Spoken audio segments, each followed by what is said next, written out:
তো বিপ্লব কুমারের সামনে আমাকে নিয়ে গেল, করে বলা হলো যে আপনাকে তো অনেকদিন ধরে খুঁজতেছি, আমার ভাগ্যটা ভালো যে আপনাকে আমার এরিয়ায় পাইছি। এটা তো প্রাইম মিনিস্টার এরিয়া, আপনার সাহস কি, আপনি এখানে ঢুকলেন কি করে?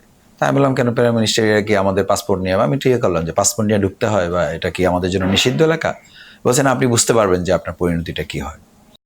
তো এরকম অনেকগুলো অধ্যায় আছে। রাজশাহী বিশ্ববিদ্যালয়ে আমি প্রথমবার যখন আমাকে গ্রেপ্তার হতে হয়, ফার্স্ট গ্রেপ্তার হয়ে ইউনিভার্সিটি, আমি তখন থার্ড ইয়ারে।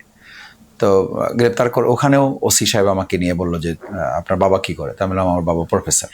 তো বললো যে তোমার বাবা প্রফেসর, তোমাকে হাত পা ভেঙে তোমাকে ভিক্ষা করে খাওয়াবো। ওখানে প্রচুর রিমান্ডে নিয়ে, রিমান্ডের আগেই নির্যাতন করা হলো যে ছাত্র শিবির করো বিশ্ববিদ্যালয়ে, তোমাকে পড়াশোনা করে থানাতেই। তা ওই সময় একবার পরিস্থিতিটা খুব খারাপ হয়ে গেছে। এরপরে এই ৬৭ দিনের রিমান্ডে তো আমাকে রাজারবাগ পুলিশ লাইন হাসপাতাল পর্যন্ত তারা নিয়ে আসছিল, এবং তারা ধরেই নিয়েছিল যে আমি মারা গেছি। আমি সেন্সলেস হয়ে যখন বমিটিং হলো, আমার অনেকবার বমি হলো, ওরা ভয় পেয়ে গেল।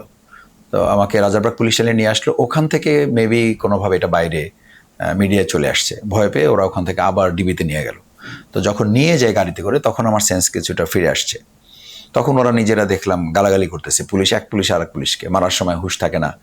এখন যদি এই জামাতের এই লোক মারা যায় তো সবগুলার চাকরি যাবে, মামলা হবে, তখন সামলাবা, আওয়ামী লীগ কতদিন ক্ষমতা থাকবে। এটা সেই সময়ের কথা, 2016-17 কথা। তো ওই সময় একবার আমার পরিস্থিতি খুব খারাপ হলো। আর লাস্ট আমাকে একদম ওটা আমার লাইফের খুব সিরিয়াস মুহূর্ত, যখন ফার্স্ট আমাকে গ্রেপ্তার করা হলো ঢাকাতে।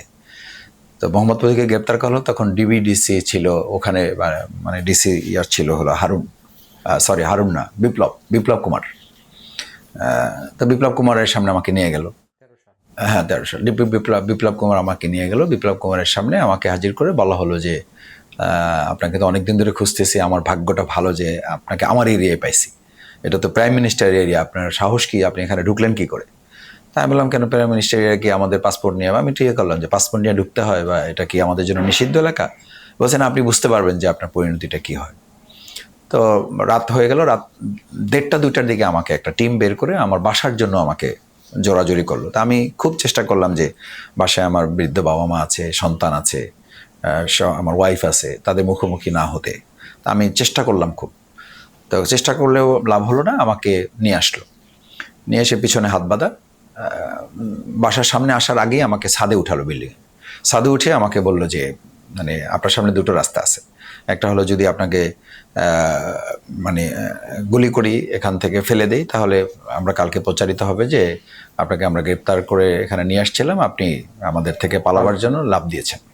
আর একটা হলো যে আপনাকে আমরা শ্যুট করবো এখানে, তাহলে হবে যে আপনি পালাতে চেয়েছিলেন, বাট আমরা আপনাকে ধরতে গিয়ে শ্যুট করতে গিয়ে আপনি মারা গেছেন। এখন আপনি লাভ দিয়ে পড়বেন নাকি শ্যুট করে আপনাকে মারা হবে? তা আমি বললাম, এইটা মানুষের জীবনের জন্য কোনো চয়েস হতে পারে? এটা আপনাদের ইচ্ছা, আপনার যেটা ভালো মনে করেন আপনারা করতে পারেন, কোনো অসুবিধা নেই, বাট আল্লাহর হুকুম ছাড়া আপনারা কিছুই করতে পারবেন না।